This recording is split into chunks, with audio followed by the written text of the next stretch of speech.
ಕಡೆ ಕಾಲತ್ತೆ ಸ್ನೇಹಿತರೆ.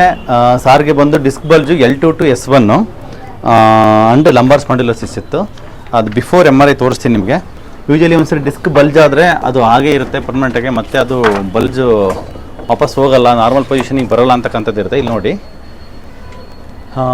ಆಲ್ಮೋಸ್ಟು ಇಲ್ಲಿಂದನೂ 1 2 3 4 ಹತ್ತಿರ 4 ಡಿಸ್ಕ್ ಬಲ್ಸು ಇಲ್ಲಿ ಜಾಸ್ತಿ ಇದೆ. L3 L4 L4 L5 L5 S1.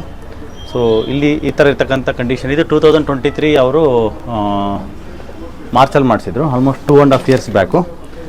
ನಮ್ಮ ಹಾಸ್ಪಿಟ್ಲಿಗೆ ಬಂದು 2024 ಡಿಸೆಂಬರಿಗೆ ಬಂದರು. ಒಂದು 5-6 months 8 monthsವರೆಗೂ ಟ್ರೀಟ್ಮೆಂಟ್ ಆದಮೇಲೆ ಇದು ಇವತ್ತಿಂದ MRI ನೋಡಿ.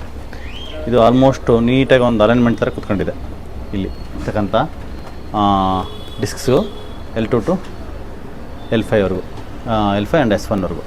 ಸೊ ಡಿಸ್ಕ್ ಬಲ್ಜು ಆದರೆ ಅದು ಪರ್ಮನೆಂಟ್ ಕಂಡೀಷನ್ ಅಲ್ಲ, ಅದನ್ನ ನಾವು ರಿವರ್ಸ್ ಮಾಡೋಕ್ಕೆ ಆಗುತ್ತೆ. ಬಟ್ ಅದಕ್ಕೆ ಬೇಕಾಗಿರ್ತಕ್ಕಂಥ ನರಿಷ್ಮೆಂಟ್ ಬೇಕು, ಅದಕ್ಕೆ ಬೇಕಾಗಿರ್ತಕ್ಕಂಥ ಬಾಡಿನಲ್ಲಿ ಆ್ಯಂಟಿ ಇನ್ಫ್ಲಮೇಟರಿ ಕಂಡೀಷನ್ನಲ್ಲಿ ಬಾಡಿ ಇರಬೇಕು, ಮತ್ತು ಆಕ್ಸಿಡೇಟಿವ್ ಸ್ಟ್ರೆಸ್ ಕಡಿಮೆ ಇರಬೇಕು.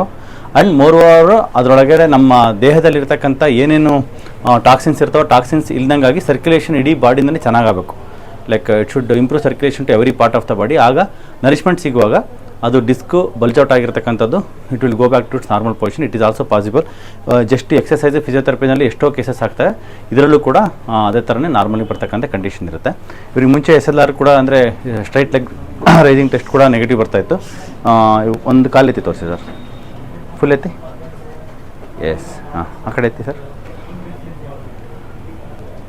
ಕೂತ್ಕೊಳ್ಳಿ. ನಿಮಗೆ MRIನಲ್ಲಿ ಮುಂಚೆಗೂ ಇವಾಗಿಗೂ ಆಲ್ಮೋಸ್ಟ್ 2 years 2.5 years ಮುಂಚೆ MRI ಮಾಡಿದ್ವಲ್ಲ, ಅದರಲ್ಲಿ ಅದು ಇದೆ. ಮತ್ತು ಇವಾಗ ಹೊಸ MRIನಲ್ಲಿ ಆಲ್ಮೋಸ್ಟ್ ಎಲ್ಲ ನಾರ್ಮಲ್ ಪೊಸಿಷನ್ಗೆ ಬಂದಿರ್ತಾರೆ.